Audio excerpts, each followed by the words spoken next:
મૃગાવતી વિચિત્ર વળાંક લેતી ચિત્રશાળા સુઘટિત તરીકે સંભવિત વર્તમાનકાળ જે રીતે વિઘટિત અને વેરવિખેર વેરણછેરણ બની જવા પામ્યો હતો, તેમજ અઘટિત અસંભવિત લાગતું ભાવિ જે રીતે સુઘટિત અને સુસંભવિત બની ગયું હતું, એની વાતો વિચારણાઓ કૌશાંબી ઉપરાંત વત્સદેશમાં દિવસો સુધી ખૂબ જ રસપૂર્વક ચાલતી રહી.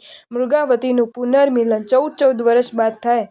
આશ્રમમાં જન્મ ધારણ કરનાર ઉદયનના લલાટે સાર્વભૌમ સ્વામિત્વ અંકિત હોય, જન્માંતરની મિત્રતા અદા કરનાર દેવ અને વળી સહાયમાં હોય, તેમજ અણીના અવસરે મહાસતીને આશ્રમમાં આશરો મળી જાય, આ બધું અસંભવિત જ નહીં અશક્ય પ્રાય જણાતું હતું. આમ છતાં બધું જે રીતે સુઘટિત બની ગયું એને હુબહુ વર્ણવતી ઘટના જ્યારે કૌશાંબીએ જાણી, ત્યારે દિવસો સુધી કૌશાંબી નગરી આશ્ચર્ય અને અહોભાવના સરોવરે તરતી જ રહી. મૃગાવતી મહાસતી હતી અને ઉદયન ખરેખર અદભુત પુણ્યનો ધારક હતો. આની પ્રતીતિ પણ કૌશાંબીને તે ઘટનામાંથી જ મળી રહી. આ ઘટના જેમ જેમ આસપાસ ફેલાતી ગઈ એમ એમ સૌ રાજા શતાનીકના ભાગ્યની ઈર્ષ્યા કરી રહ્યા. રાજવી શતાનીકે 14 વર્ષથી જે વિયોગ વેદના વેઠી હતી એના પ્રમાણમાં કંઈ ઘણું ગણી શકાય એવું સુખ સામ્રાજ્ય શતાનીકની ચોમેર વિલસી રહ્યું. દિવસો વીતવા માંડ્યા એમ ઉદયનના ઉદયને સૂચવતા રાજવીનો પુણ્યપ્રભાવ વિસ્તરતો જ ચાલ્યો. આ પુણ્યપ્રભાવ એવો તો પ્રસિદ્ધ બન્યો કે દેશ દેશથી કેટલાય માણસો એના દર્શને આવવા માંડ્યા. એક દિવસની વાત છે. રાજવી શતાનીક સભા ભરીને બેઠા હતા. સિંહબાલ જેવા ઉદયન પણ રાજ્યસભામાં પાસે જ બેઠો હતો. સભામાં કોઈક મહત્વની વિચારણા કરવાની ન હતી એટલે શતાનીકે દિવસોથી મનમાં ઘોળાતા એક સવાલ રજૂ કર્યો. એમણે પૂછ્યું, જેણે અસાધારણ ગણી શકાય એવી કઈ ચીજનો ખોટ આ કૌશાંબીની કીર્તિને દિગ્દિગંતના ફેલાઈ જતી રોકી રહી છે? અહીં ન હોય અને બીજે હોય એવી વિશેષતા જેમ મારે જાણવી છે, એમ બીજે ક્યાંય ન હોય પણ અહીંયા જ હોવી જ જોઈએ એવી વિશેષતા જાણકારી મેળવવાની પણ મારા મનમાં જિજ્ઞાસા છે. માટે આ વિષયમાં પોતપોતાનો પ્રસ્તાવ રજૂ કરવા માટે સૌ કોઈ આમંત્રિત છે. રાજવીના આ સવાલને જવાબ વાળવામાં ઘણા બધાએ ગોટાળો વાળ્યો તો કેટલાકે તો ભીનું પણ સંકેલી દીધું. એ બધાના કથનનો સૂર એવો જ નીકળ્યો કે રાજવી જે અહીં છે એ ક્યાંય નથી, જે અહીં ન હોય એ ક્યાંય ન હોય. દેવોને પણ દુર્લભ આ રાજસભામાં ખોટ વળી કઈ વાતની હોઈ શકે? અલભ્ય અને અનુપમ વિશેષતાઓના સરવાળા સમૂહ એક સંગમધામ એટલે જ કૌશાંબી. રાજવી શતાનીકને આ જવાબમાં ખુશામતની ગંધ આવતી હતી. એથી એમણે પોતાની જિજ્ઞાસાને દોહરાવી. મારા રાજ્યમાં શું શું છે એની તો મને સારી રીતે ખબર છે, પણ શું નથી એની મારી પાસે જાણકારી નથી. એ માટે જ અનેક ચક્ષુઓ ધરાવતી આ સભાને મેં જિજ્ઞાસા પૂર્તિ માટે આમંત્રણ આપ્યું છે. કૌશાંબીમાં મધ ઝરતા હાથીઓ છે, વેગમાં પવન અને મનને આંટી જાય એવા અશ્વો છે, ગગન સાથે વાતો કરતો કોટ કિલ્લા છે, સમુદ્ર પાસે ન હોય એવી તો લક્ષ્મી છે. રાજવી હજી આગળ બોલવા જતા હતા ત્યાં જ મંત્રી યુગંધરે કહ્યું, મૃગાવતી જાવી મહાસતી છે અને સાર્વભૌમ સ્વામિત્વના લલાટ પર લખેલ લેખ ધરાવવા ઉપરાંત વીણાના વાદનમાં પણ વિખ્યાત ઉદયન જેવા તો રાજકુમાર છે. છે ની આવી હારમાળામાં ભંગ પાડતા રાજવી શતાનીકે પૂછ્યું, મંત્રી છો પરંતુ શું નથી એ જણાવો ને? છતથી મારે છકી નથી જવું અને અછત જાણીને મારે અકળાઈ પણ જવું નથી, પણ ધીરજપૂર્વક એ અછતને છતમાં પલટી નાખવા કમર કસવી છે. સભામાં ચારે બાજુ મૌન છવાઈ ગયું. મૌન ભળી થોડીક ગંભીર પળો પસાર થયા બાદ એ મૌનનો પડદો ઊંચકતા સિદ્ધ નામનો એક પ્રવાસી ઊભો થઈ ગયો. એણે શતાનીકના ચરણ ચૂમીને કહ્યું, રાજવી દેશ ફર્યો છું, વિદેશ પણ ફર્યો છું, પણ કૌશાંબીમાં મને જે જોવા મળી રહ્યું છે એની તો એ જોટો જડવો મુશ્કેલ છે. આ નગરીની શોભાને કોઈ નવવધુ સાથે સરખાવો તો એ વધારે સાર્થક ગણાશે. કોઈ નવવધુની જેમ આ નગરી શોભી રહી છે. વધુને શણગારતા શણગારતા જે એક શણગાર કરવો રહી ગયો છે એ મને લાગે છે કે ભૂલથી જ રહી ગયો હશે. સૌભાગ્ય તિલક વિનાની સુંદરી કદી શોભે ખરી? બસ કૌશાંબીની શોભામાં ફક્ત આટલું જ ખૂટે છે. રાજા પ્રજા ઉત્સુક બનીને પૂછી બેઠા, પ્રવાસી, સૌભાગ્ય તિલક બનીને આ નગરીને વધુ સુશોભિત બનાવી શકે એવો એ શણગાર તો મારે જાણવો જ છે. બોલો, એવા કયા શણગારથી આ નગરીને શોભાવું તો આ નગરીના ભાલે એ શોભા સૌભાગ્ય તિલક બની રહે? પ્રવાસીએ એ જ ઠાવકાઈ સાથે રાજવીને ઉદ્દેશીને કહ્યું કે આપના પ્રધાનો કાંચી નગરીમાં જઈને પુષ્પશેખર રાજવીની ચિત્રશાળા એકવાર જોઈ આવે તો પછી આ વિષયમાં મારે કંઈ જણાવવું જ નહીં જેવું ન રહે. પ્રવાસીના આ વાત સાંભળતા જ રાજા પ્રજા સૌને એકદમ ખ્યાલ આવી ગયો કે કૌશાંબી એટલી મોટી નગરી છે પણ ચિત્રશાળા તો એક પણ નથી. ખરેખર આટલા વર્ષો સુધી આ ખામી તરફ આપણું ધ્યાન જ કેન્દ્રિત ના થયું. નગરીને શણગારવા જતા શણગાર શિરોમણી ચિત્રશાળા આપણને યાદ પણ ન આવી. સિદ્ધ પ્રવાસીની વાતને રાજા પ્રજાએ સહર્ષ વધાવી લીધી.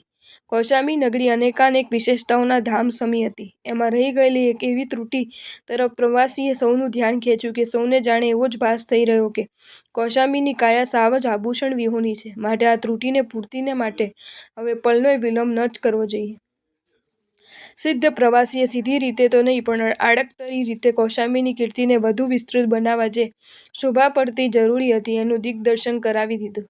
બધી વાતનો સાર એ નીકળ્યો કે પુષ્પશેખર રાજવીની રાજસભાને શોભાવતી ચિત્રશાલાને ભૂ પીવડાવે એવી ચિત્રશાલા કૌશાંબીના નવનિર્માણ ન પામે ત્યાં સુધી કૌશાંબીને પોતાના શણગાર ઉપર ઘર લેવાનો જરા પણ અધિકાર નથી.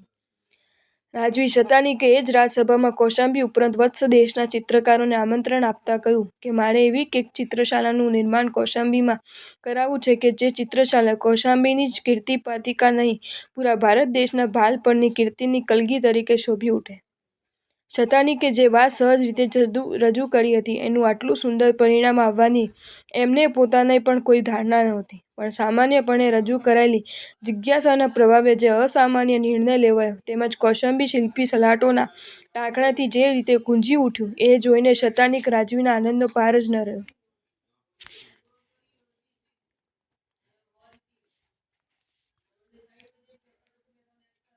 ચિત્રશાલાના એ નિર્માણ કાર્યમાં ગામ પરગામના કેટલાક શિલ્પીઓ ઉત્સાહભેર જોડાઈ ગયા.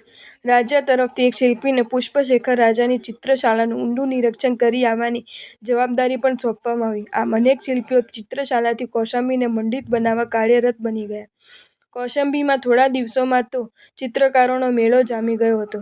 એવા ચિત્રકારો તે મેળામાં એકઠા થયા હતા કે એમના દ્વારા ચિત્રિત ચિત્રોમાં માત્ર પ્રાણની જ પ્રતિષ્ઠા કરવામાં આવે તો એ ચિત્રો સપ્રાણ અને સજીવન બની ઉઠે.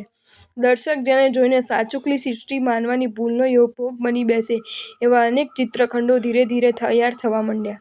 કોઈ ચિત્રખંડમાં ઉદ્યાન ઉપવનની સૃષ્ટિ આબેહૂબ અવતાર ધરી રહી તો કોઈ ચિત્રખંડમાં પશુ પ્રાણીઓની સૃષ્ટિ એ રીતે ચિતરવામાં આવી કે જેમાં સિંહ અને મૃગ, ઉંદર અને બિલાડી, સાપ અને નોળિયો જેવા જન્મવેર ધરાવતા પ્રાણીઓને એકી સાથે જોતા ભલભલા આશ્ચર્યચકિત બની જાય કે આ બધા વચ્ચેનો વેરભાવ કોના પ્રભાવે વિદાય થઈ ગયો.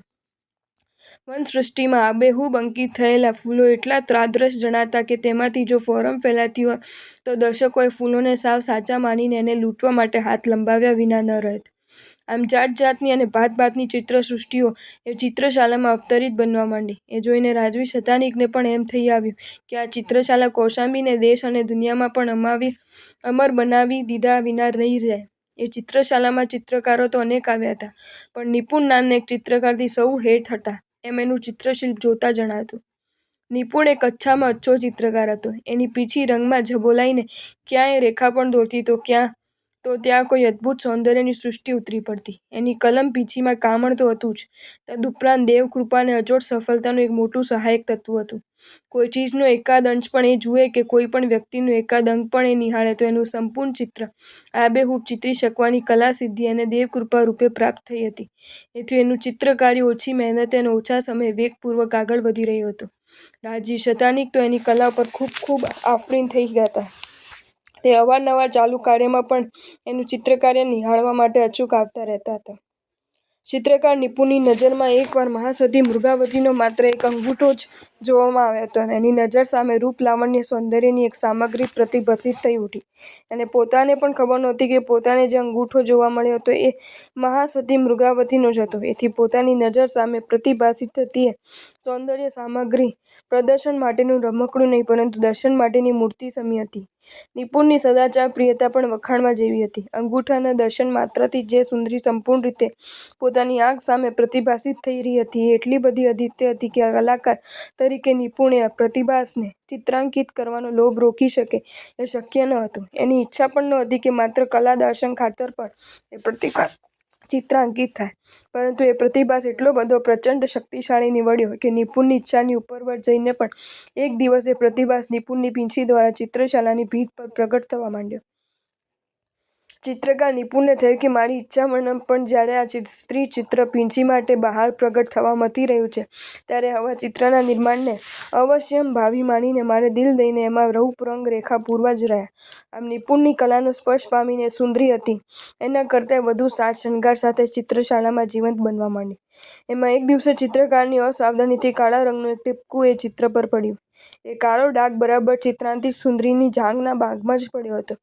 નિપુણે તરત જ એ ટપકું ભૂંસી કાઢ્યું, પણ થોડીક વાર પછી પાછું એ જ રીતે બીજું શાહી બિંદુ ચિત્રાંકિત સુંદરી પર પૂર્વની જ જગ્યાએ પડ્યું. આમ 2-3 વાર ટપકું પડતા નિપુણે પોતાનું મન બનાવી લીધું કે સુંદરીના શરીર પર આ રીતે કાળો તળ હોવો જ જોઈએ. માટે જ ભૂંસવા છતાં પાછું કાળું ટપકું આ રીતે એકની એક જગ્યાએ પડ્યા જ કરે છે. દેવકૃપા ખોટી સાબિત ના થાય માટે પણ આવું બનવું સંભવિત ગણાય. આ રીતે મન સાથે માંડવાળ કરીને ચિત્રકાર નિપુણે શાહી બિંદુ રહેવા દઈને પોતાનું ચિત્રકાર્ય આગળ ધપાવ્યું. ચિત્તમાં એ સુંદરી લગભગ સંપૂર્ણ ચિત્રિત થઈ જવા પામી ત્યારે એક દિવસ રાજવી શતાનિક ચિત્રશાલાની મુલાકાતે આવ્યા. બીજા ચિત્રકારોના ચિત્રખંડની મુલાકાત પતાવીને ખૂબ હોશ સાથે રાજવી ત્યાં ચિત્રકાર નિપુણના ચિત્રખંડમાં પ્રવેશ્યા. ત્યાં ને ત્યાં સાક્ષાત મૃગાવતીને બેઠેલી જોઈને એમને આશ્ચર્યનો પાર ન રહ્યો. એમને થયું કે કોઈ દિવસ નહીં અને આજે જ અહીં મૃગાવતી શા માટે આવી હશે? રાજવી મૃગાવતીને જોઈને એકદમ સંભ્રાંત બની ગયા. પણ બીજે જ પલે પાછો એવો વિચાર આવ્યો કે દેવી તો મર્યાદામાં ચુસ્તપણે માનનારી છે, માટે દેવીનું અહીં આગમન થાય એ સંભવિત જ નથી. માટે ચોક્કસ પોતાની નજર દગો દેતી હશે. રાજવીએ પોતાની નજર વધુ સતેજ અને તીક્ષ્ણ બનાવી તો તરત જ ખ્યાલ આવી ગયો. પોતે જેને સાક્ષાત મૃગાવતી તરીકે જોઈ રહ્યા છે એ તો મૃગાવતીનું માત્ર ચિત્ર જ છે.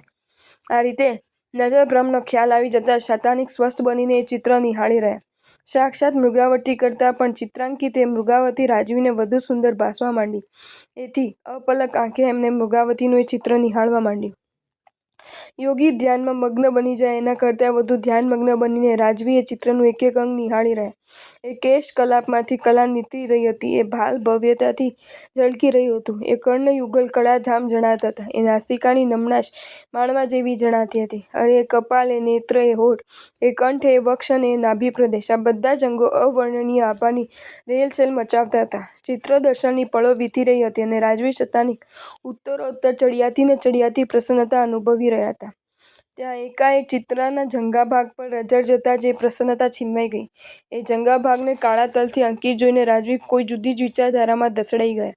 અત્યાર સુધી જેની ચિત્રકલા પર પોતે આફરીન હતા એ ચિત્રકાર નિપુણ પર એમને ઉડાહો તિરસ્કાર જાગી ગયો. એમને એક એવો કાળો વિચાર આવી ગયો કે જરૂર આ ચિત્રકારે રાણી મૃગાવતીના અનદાગ ચરિત્ર પર દાગ લગાડ્યો લાગે છે. કેમ કે આ ચિત્ર મૃગાવતીનું જ છે અને આમાં ચિત્રિત તલ એક હકીકત છે. પણ 1,00,000નો સવાલ એક જ છે કે આ તલનો ખ્યાલ નિપુણને ક્યાંથી આવ્યો હશે? મૃગાવતીના ચિત્રમાં અંકિત થયેલા તલે શતાનિકને એકદમ ગંભીર બનાવી દીધો અને ત્યાં જાતજાતના સંકલ્પ વિકલ્પમાં આમથી તેમ અને તેમથી આમ અથડાઈ રહ્યા. મૃગાવતીના સતીત્વ પર તો એમને અડગ વિશ્વાસ હતો, પણ આ ચિત્ર જોઈને વર્ષો જૂનો એ અડગ વિશ્વાસ પણ ડગમગી ઉઠ્યો. શતાનિકની શંકા જો સાચી હોય તો એમાં ચિત્રકારની જેમ મૃગાવતી પણ દોષિત ઠરતી હતી, પરંતુ એઓ તો ચિત્રકાર નિપુણને જ વધુ દોષિત ગણીને એની પર દંડ ફટકારવાના વિચારોમાં ખોવાઈ ગયા. એમનું મગજ બહેર મારી ગયું. કિંકર્તવ્ય મૂઢ બનીને એઓ વિચારી રહ્યા, સાલો આ ચિત્રકાર તો ભારે ઉઠાવગીર નીકળ્યો. ખરેખર વખાણેલી ખીચડી દાળને દજાડી જ નીવડી. જો ફસાવી શક્યો હોય તો નગરની કેટલી સુંદરીઓનો આણે શિકાર કર્યો છે. ચિત્રશાલાને અધૂરી રાખવી પડે તો અધૂરી રાખવી મને મંજૂર છે, પણ આવા દુરાચારીને જીવતો રાખવો એ તો મને જરાય મંજૂર નથી. શતાનિકનો ગુસ્સો વધ્યો. એઓ વિચારી રહ્યા, ઓહો, પોતાના દુરાચારને ઢાંકવા નિપુણે કેવા ઢોંગ ઊભા કર્યો છે. અંશ જોઈને આખું અંગ ચિતરવાનું વરદાન પોતાને દેવ તરફથી પ્રાપ્ત થયું છે. આવી અશ્રદ્ધેય વાતો નગરીમાં વહેતી મૂકવા પાછળ એની બદમુરાદ એ જ હોવી જોઈએ કે તો જ આવા અનાચારના અખાડે નિશ્ચિંત બનીને નાચી શકાય. ક્યાં એવા દેવો નવરો પડ્યો હોય કે જે આવા દુરાચારી પર પ્રસન્ન થાય અને વળી આવું અસંભવિત વરદાન એને આપે? માટે તો આ બધું તો ગપની માને ગપ પરણે જેવા ગપગોળા જ હોવા જોઈએ. ચિત્રશાલા માટે જરૂર 2 નમૂન બનાવી છે, પણ આ રીતે ચારિત્ર્યની ચાદર કાળી કરનારને હાથે ચિત્રશાલાનું નિર્માણ થાય એમાં તો મારી ના જ છે. જે ચિત્રશિલ્પ ભવ્યથી ભવ્ય હોય પણ એમાંથી દુરાચારની બદબૂ આવતી હોય તો એનો શો અર્થ? આમ શતાનિક ઘણી બધી કથમડાલમાં અથડાયા બાદ એ ચિત્રશાલામાં નીકળીને માંડ રાજમહેલે આવ્યા. પણ ચિત્રશાલાએ પોતાના ચિત્તમાં જે આગ લગાડી દીધી હતી એના ભડકા એમને મહેલમાં પણ દજાડતા જ રહ્યા. એ દાજ એવી તો ભયંકર નીવડી કે શતાનિકને તો મૃગાવતીને કંઈ પૂછ્યું ન તો મંત્રી યુગંધરની જરાય સલાહ લીધી કે ન તો રાજપુત્ર ઉદયનને કંઈ જણાવ્યું. આવું કશું જ કર્યા વિના આવેશમાં એમણે કોટવાલને હાજર થવાનું ફરમાન પાઠવ્યું. જ્યાં કોટવાલ હાજર થયો ત્યાં જ એમને હુકમ કર્યો કે અત્યારે ને અત્યારે જ અમલ થાય એવો મારો એક હુકમ તમારે અદા કરવાનો છે. મારો હુકમ એ છે કે ચિત્રકાર નિપુણને ફાંસીના માંચડે લટકાવી દેવામાં આવે. આ હુકમ સાંભળીને કોટવાલ ધ્રુજી ઉઠ્યો. ચિત્રકાર નિપુણની લોકપ્રિયતા એનો ખ્યાલ બહાર નહોતી. એ સમજતો હતો કે આ હુકમ અદા કરતા મારે કેવા કેવા લોકજુવાળનો સામનો કરવો પડશે. કોટવાલની આ ધારણા ખરેખર સાવ સાચી હતી. કેમ ચિત્રકાર નિપુણની ચિત્રકલા પર સૌને અપાર વાહોભાવ હતો, તેમજ એને મળેલી દેવી કૃપા તો સૌને અજોડ અને એકમેવ જણાતી હતી. એથી લોકહૈયામાં નિપુણે એવી પ્રતિષ્ઠા પ્રાપ્ત કરી દીધી હતી કે જે પ્રતિષ્ઠાને કોઈ જ હટાવી ન શકે. રાજા શતાનિક તો ગુસ્સામાં હતા. ચિત્રકારને ફાંસીના માંચડે લટકાવી દેવાનો હુકમ છોડ્યા પછી થોડી જ વારમાં ચિત્રકારોની સૃષ્ટિમાં જ ચહેલપહેલ મચી ગઈ અને પૂરી કૌશાંબીએ જે રીતે કંપારી અનુભવી એ જોઈને ખુદ રાજવી શતાનિક પણ વિચારમાં પડી ગયા.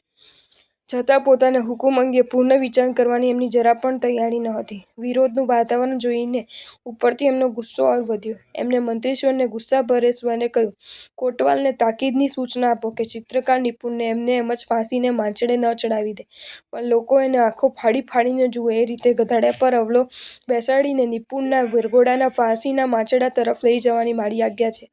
આખું કૌશાંબી ચકચાર અનુભવી રહ્યું. ચિત્રશાલાને ઠેકાણે રહી અને એની જ વિચિત્ર વળાંક લીધો. એની ચર્ચાએ ઠેર ઠેર વેગ પકડ્યો. કોઈને પણ સમજતું નહોતું કે કૌશાંબીમાં શું થવા બેઠું છે.